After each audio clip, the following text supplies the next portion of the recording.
नमस्कार मित्रांनो, माझं नाव आहे वेदांग आणि मी तुमचं स्वागत करतो वेदांग गार्डनर यूट्यूब चॅनलमध्ये। आजच्या व्हिडिओमध्ये मित्रांनो मी तुम्हाला सांगणार आहे की अपराजिताचं जे झाड आहे तुम्ही बियांपासून कसं उगवू शकता। तर व्हिडिओला शेवटपर्यंत नक्की पहा। सगळ्यात पहिले मित्रांनो बघून घेऊ की अपराजिताच्या झाडाला आपल्याला कसं उगवायला पाहिजे। याला तुम्ही कलमनी पण तयार करू शकता, पण कलमपेक्षा मित्रांनो याला बियाणी उगवणं खूप सोपी आहे आणि असं खूप जास्त महिनेही नाही लागत। झाडाला लावल्याबरोबरच जसं 1-2 महिन्यांनी झाडाची चांगली वाढ होऊन जाईल, फुलं लागण्याची पण सुरुवात होऊन जात असते। तर मित्रांनो सीड पासून उगवणं सगळ्यात बेस्ट ऑप्शन आहे। तर बियापासून कसं उगवायचं असते, सगळ्यात पहिले जे झाडाला हिरव्या शेंगा लागतात ते तुम्हाला झाडावर तशाच राहू द्यायला पाहिजे आणि मग जेव्हा मित्रांनो हे असे ड्राय होऊन जातात, तुम्ही जसं पाहू शकता असे ड्राय झाले असे परफेक्टली मित्रांनो हे असं हलकं असं केल्यावर असं उघडून जात असेल तर मित्रांनो हे परफेक्ट सीड आहे आपल्या अपराजिताच्या झाडाला तयार करण्यासाठी। अजून मित्रांनो हे बिया कुठून घेऊ शकता, जसं कोणी मित्र वगैरे असतील तुमच्याकडे, नेबर्स वगैरेकडे कोणाकडे पण मित्रांनो अपराजिताचं झाडं असतील तर तिकडे तुम्ही हे वाळलेले शेंगा तिकडनं तोडून आणू शकता आणि मग याच्यापासून आता तुम्ही अपराजिताचं झाड तयार करू शकता। चला आता याला उगवायचं कसं आहे ते बघूया। आता जसं व्हिडिओमध्ये मित्रांनो तुम्ही पाहू शकता मी इकडे अपराजिताचे खूप सारे शेंगा तोडून आणले आहे। हे वेगवेगळे व्हेरायटीचे काही शेंगा जे आहे मित्रांनो ते पांढऱ्या रंगातले आहे आणि काही निळ्या रंगातले आहे। तर मी खूप साऱ्या व्हेरायटीज पण आणल्या अपराजिताच्या। तर आता आपण याला बघू की आता याला उगवायचं कसं असते। सगळ्यात पहिली स्टेप आहे मित्रांनो, तुम्हाला काय करायचे, जी पण शेंग आहे ती अशी हलकीशी तुम्हाला अशी तोडून घ्यायची आहे आणि मित्रांनो याला हलकं असं कराल तर पाहाल ही उघडून जाईल शेंग। आणि याच्या आतमध्ये हे जे आता काळ्या बिया पाहू शकता मित्रांनो, हेच काळ्या बिया आता आपल्याला उगवायचे आहे।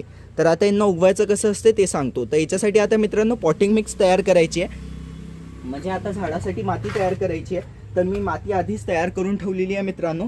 आणि ही जी माती आहे ही कशी तयार करायची आहे, तुम्हाला 50% आपली जी माती असते काळी माती ती घ्यायची आहे आणि 50% मित्रांनो जी कन्स्ट्रक्शनमध्ये रिव्हर्स हँड यूज होते ती रेती घ्यायची आहे मित्रांनो। या दोघांचं चांगल्याने मिक्स करायचं आहे आणि ही जी पॉटिंग मिक्स आहे मित्रांनो हीच आपल्या अपराजिताच्या झाडाला लावायला घ्यायची आहे। आणि समजा तुमच्याकडे कंपोस्ट खत असतील मित्रांनो तर ते पण तुम्ही याच्यात मिक्स करू शकता। तर मग आता हे आपण पाहू शकता मी आधीच मित्रांनो पॉटिंग मिक्स तयार करून ठेवली आहे। आता आपण याच्यात बिया लावू। अपराजिताचं जे झाड आहे म्हणजे ॲक्च्युली जे अपराजिताचं मित्रांनो वेल आहे ते वेल असते, तर त्याच्यासाठी मित्रांनो हे जे बिया आहे त्यांच्यामध्ये तुम्हाला गॅप नक्की सोडायची आहे। आणि जसे आपण खूप सारे बिया लावतो मित्रांनो तो खूप जास्त स्पेस सोडून मित्रांनो आपण लावतो, पण अपराजिताला हलकीशी स्पेस आपल्याला सोडायची गरज पडते, खूप जास्त गॅप सोडायची गरज नाही पडत। याच्या जे बिया आहे मित्रांनो तुम्ही डायरेक्टली पण उगवू शकता किंवा मित्रांनो जसं मी तुम्हाला सांगतो आहे तसं तुम्ही उगवू शकता। याचं जे बिया आहे मित्रांनो अशा तुम्ही तोडून घेतल्या आणि ही सिंपल अशी शेंग ठेवू शकता मित्रांनो आणि मग याच्यावर तुम्ही अशी माती टाकू शकता। ही झाली स्टेप 1 झाली मित्रांनो पहिली पद्धत। ही जी पद्धत आहे मित्रांनो ही थोडी सोपी पद्धत आहे, जे पण लोकांनी कधी बियाणे लावले आहे। कारण की समजा मित्रांनो असं फक्त आपण शेंग अशी तोडून घेतली दोन पार्ट्समध्ये आणि सिंपल ही शेंग आपण अशी टाकून दिली तर आता पाहू शकता मित्रांनो याच्यात नॅचरलीच पाहू शकता तुम्ही स्पेस आहे आधीपासूनच। तर असं आपण याच्यावर अशी हलकीशी माती टाकून दिली तर हे जे बिया आहे आपल्याला याच्यात गॅप करण्याची गरज नाही पडली, या बिया उगण्यासाठी तयार आहे। पाहू शकता आपण अशी माती टाकून दिली, मग याच्यावर आपण हलकंसं पाणी शिंपडून देऊ। तर ही झाली मित्रांनो स्टेप 1। पण ही जी आहे जे पण बिगनर्स आहे मित्रांनो ज्यांना गॅप नाही सोडायची असेल आणि पटकन लावायचं असेल म्हणजे एकदम लवकरात लवकर त्यांना ही सीड लावायची असेल मातीत त्यांच्यासाठी बेस्ट आहे। स्टेप 2 काय आहे मित्रांनो, हे जे शेंगा आहे याच्या आतल्या बिया तुम्हाला काढायचे आहे। याच्या आतल्या बिया काढण्याचा फायदा काय आहे मित्रांनो, या शेंगापासून तुम्ही हे बिया काढून घेतल्या तर याचे 2 फायदे आहेत। जसं मित्रांनो एक की झाडाचे जे शेंग आहे त्याला काही अशी फंगस लागत असते हलकीशी, ती लागणार नाही, खूप वेळा नाही लागत मित्रांनो, कधी कधीच लागते। अजून दुसरा फायदा एक होणार मित्रांनो की या बियांना आपण असं डायरेक्टली काढून घेतलाय तर आता याची जी ग्रोथ आहे मित्रांनो याच्यापेक्षा लवकर होणार। जी आपण अशी शेंग तोडून टाकली आहे मित्रांनो त्याच्यापेक्षा फास्ट होणार असे बिया आपण काढून टाकले तर दोन्ही पद्धती आहे मित्रांनो, या दोन्ही पद्धतीने तुम्ही उगवू शकता। मग सिंपल काय करायची आहे, ही अशी बी घ्यायची आहे, हलकंसं असं मित्रांनो इथे छिद्र करायचं आणि या बियाला असं टाकून द्यायचं। बी टाकली मित्रांनो मग हलकंसं असं माती झाकायची आहे, खूप जास्त मातीच्या खाली नाही दाबायचं आहे मित्रांनो, जे आपल्या बिया आहे ते आतल्या आतच सडून जातील आणि वर त्याचं रोप तयार नाही होणार। तर हा पॉईंट नक्की लक्षात ठेवायचा आहे, हलकी माती टाकायची आहे मित्रांनो, खूप जास्त आतमध्ये नाही दाबायचं आहे। आता मित्रांनो ही दुसरी कुंडी घेतली आहे, याच्यात लावून घेऊ।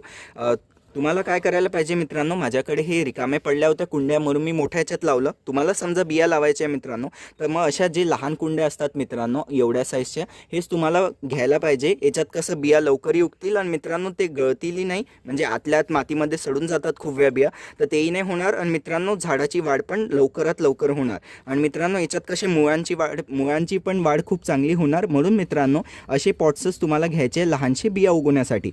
मग असं मित्रांनो बघू शकता माती टाकून घेतली आहे मी हलकीशी. आणि मग आता याच्यात आपण आपले बिया लावू.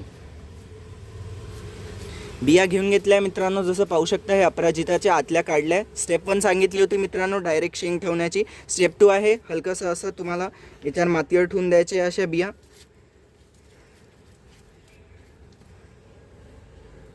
आणि मित्रांनो याला जवळजवळ ठेवलं तरी काही हरकत नाही आहे, कारण जे अपराजिताचं वेलच तयार होते मित्रांनो. आणि जेवढे चांगले वेल जवळ असतील ते चांगलं त्यांची कडक स्टेम बनेल. तर तुम्ही त्यांना जवळजवळ लावलं तरी चालेल.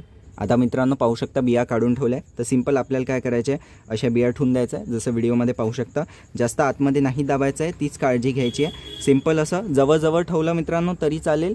आणि अशा बिया तुम्हाला ठेवून द्यायचं आहे. मग काय करायचं आहे, थोडीशी माती घ्यायची आहे. अजून पहा की त्या मातीत थोडे दगड वगैरे नसले पाहिजे. एकदम अशी प्लेन माती घ्या, जसं मी घेतलं आहे एकदम. हे दगड वगैरे काही असतील ते काढून घ्या. आणि ही हलकीशी अशी माती मित्रांनो याच्यावर अशी तुम्हाला टाकून घ्यायची आहे. चांगल्याने अशी वरतून हलकी माती टाका मित्रांनो, खूप जास्त आतमध्ये दाबण्याची गरज नाही आहे. आता मित्रांनो जे पण आपण बिया लावल्या होत्या त्यांना आपण चांगल्याने पाणी देऊ. पाणी घ्यायचं आहे. आणि समजा मित्रांनो तुमची माती ओली असली तर हलकंसं पाणी शिंपडाल. खूप जास्त ओव्हर वॉटरिंग नाही करायची आहे. खूप जास्त पाणी टाकलं तर बिया आपले सडू शकतात. तर हलकंसं असं घ्यायचं आहे मित्रांनो आणि तुम्हाला असं पाणी देऊन द्यायचं आहे. जसं माझी माती ओली होती म्हणून मग मी हलकं पाहू शकता असं थोडंसं पाणी झाडाला टाकून दिलं आहे. मग ही पण माझी पूर्णच माती ओली आहे, तर मी याच्यावर फक्त असं हलकं असं पाणी शिंपडून देईल मित्रांनो. आता हे कुठे ठेवायचं आहे मित्रांनो, तुम्हाला हे डायरेक्ट सनलाईटमध्ये नाही ठेवायचं आहे. जे पण तुमचे शेड एरियाज असतील तिथे मित्रांनो सूर्यप्रकाश म्हणजे सनलाईटचं रिफ्लेक्शन येत असते मित्रांनो, त्याच लोकेशनवर तुम्हाला हे काही दिवस ठेवायचं आहे. डायरेक्ट सनलाईटमध्ये अजिबात नाही ठेवायचं आहे. मग काही दिवसांनी मग मित्रांनो जसं तुम्हाला दिसेल थोडेसे झाडं येणं सुरू होऊन जातील. आठवड्याभरानंतरच दिसतील. आणि 15-20 दिवसात मित्रांनो ते चांगले मोठे मोठे एवढे होऊन जातील. आणि जे झाडं आहे तुम्ही नवीन कुंड्यांमध्ये ट्रान्सप्लांट करू शकता, म्हणजे की रिपॉट करू शकता नवीन कुंड्यांमध्ये. तर अशा प्रकारे मित्रांनो तुम्ही अपराजिताच्या झाडाला बियापासून तयार करू शकता. आजच्या व्हिडिओमध्ये मी तुम्हाला डिटेलमध्ये सांगितलं. तर कसा वाटला व्हिडिओ आवडला असल्यास व्हिडिओला लाईक करा, शेअर करा, माझ्या चॅनलला सबस्क्राईब करून बेल आयकॉन नक्की दाबून द्या. अजून मित्रांनो आता इथे स्क्रीनवर तुम्हाला खताची प्लेलिस्ट येत असेल, त्याला क्लिक करून नक्की पाहाल. त्याच्यात मी खूप चांगले खतं सांगितले, ते तुमच्या अपराजिताच्या झाडालाही तुम्ही टाकू शकता. अजून मित्रांनो इथे तुम्हाला एक गार्डनिंगच्या सिरीजची प्लेलिस्ट येत असेल, ज्यांना कोणाला पण बागकामाची सिरीज पाहिजे असली ते लोक मित्रांनो इथे क्लिक करून त्याला पाहू शकता. अजून मित्रांनो व्हॉट्सअपचा ग्रुप नक्की जॉईन करा, लिंक कमेंट डिस्क्रिप्शन दोन्ही याच्यात टाकून दिली आहे. लिंकला क्लिक करून व्हॉट्सअपच्या ग्रुपमध्ये जॉईन होऊ शकता. आणि झाडासंबंधित काही प्रश्न विचारायचे त्या व्हॉट्सअपच्या ग्रुपवर तुम्ही मला विचारू शकता. इंस्टाग्राम फेसबुकवर फॉलो नक्की करा. धन्यवाद.